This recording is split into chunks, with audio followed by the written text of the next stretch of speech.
Greek mythology is infamous for its violence, abductions, punishments, and twisted love, rape stories. Due to this, the decent ones go unnoticed.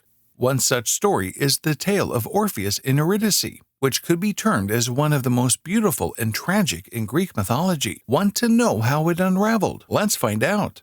Orpheus is a fascinating figure from Greek mythology. His name, like his cult, has always been shrouded in mystery. The Greeks weren't sure where he was born or even existed. Nevertheless, he is often regarded as history's greatest poet and musician. He is credited with a number of early hymns and poems, as well as the epic Argonautica Orphica. Orphism, his cult, contained mysterious rites that impacted the formation of Greek religion and the Pythagoreans.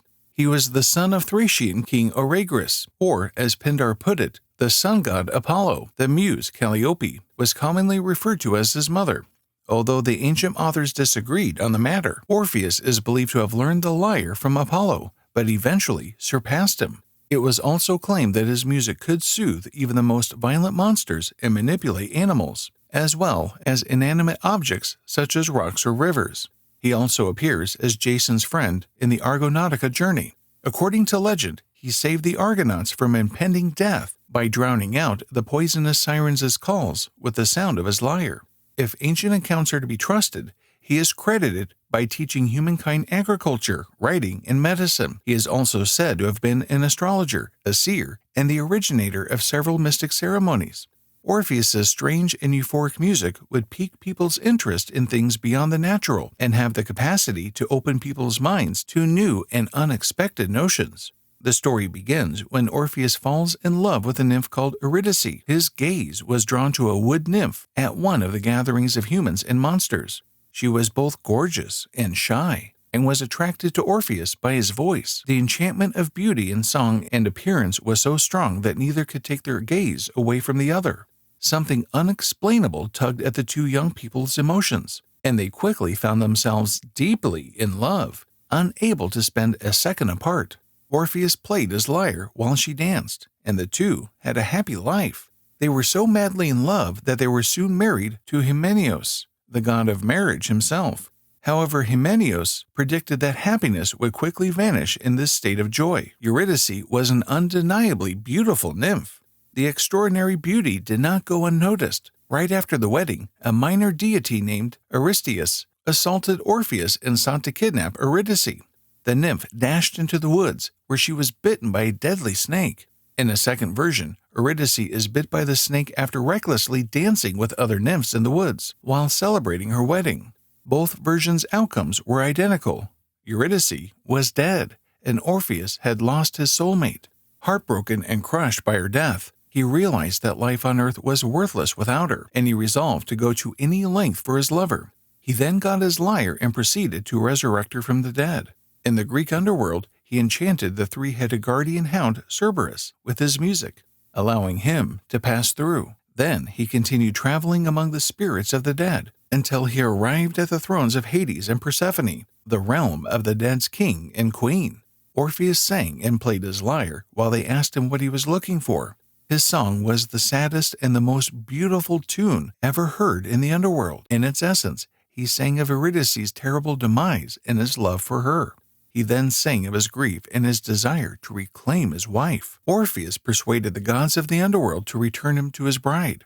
On the other hand, Hades and Persephone requested him to follow one simple rule. Orpheus would lead the way out of Hades, but he would not be allowed to look behind him until Eurydice had left the underworld entirely. Orpheus accepted the proposal without a second thought. Pluto then gave him Eurydice, and Orpheus began his long journey to the land of the living. Throughout the journey, Orpheus remained calm and did not glance back. However, the closer they got to the light of the living world, the more eager and impatient he became. Finally, when the first light beam touched his face, Orpheus immediately turned around to hug his beloved. He understood his terrible mistake at that instant. He was in the realm of the living, but Eurydice was still in the gloomy world of the dead. In horror, he took a final look at Eurydice. Her last word was, "Farewell," which he could barely hear, and with no other sound, she fell from him again to Hades. Hermes, the sole guide, took Eurydice with him back to the underworld forever. In some versions of the narrative, Orpheus successfully saves Eurydice, and the two live happily ever after. Nevertheless, the canonical version of the story is one with a tragic ending. And Eurydice's return to the underworld isn't even the beginning of it. In fact, Orpheus's death is one of the most horrific stories in Greek literature. After Eurydice's death, the heartbroken musician wandered aimlessly, day after day, night after night, in complete anguish. He couldn't find solace in anything. His misfortune haunted him, driving him to avoid interaction with any other lady, and he gradually rejected their company entirely. His tunes were no longer cheerful, but rather depressing. His sole comfort was to lay on a giant boulder and feel the caress of the air. His only vision was the boundless heavens.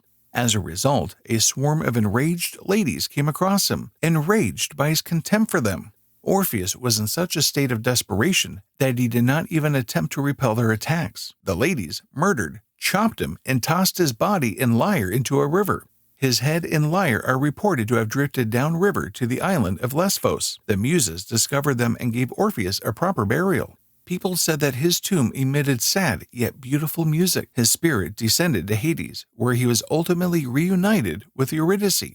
One version claimed that Orpheus committed suicide right after he lost Eurydice for a second time. However, most old texts contradict this. The most prevalent story goes that Orpheus lived his life, but never forgot his one true love. He is even claimed to have kept his pledge and never slept with another lady. But because this is ancient Greece, Orpheus found a way around it, and the sole companionship he enjoyed was offered to the young men of Thrace. As Ovid says, Orpheus would sing about his sadness and lost love everywhere until he died, and was reunited with Eurydice in the underworld.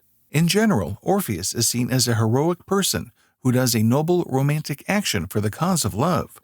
Plato, known for his disdain for art, did not see Orpheus's story similarly. In contrast, he believed Orpheus was a coward for not dying right away to meet Eurydice.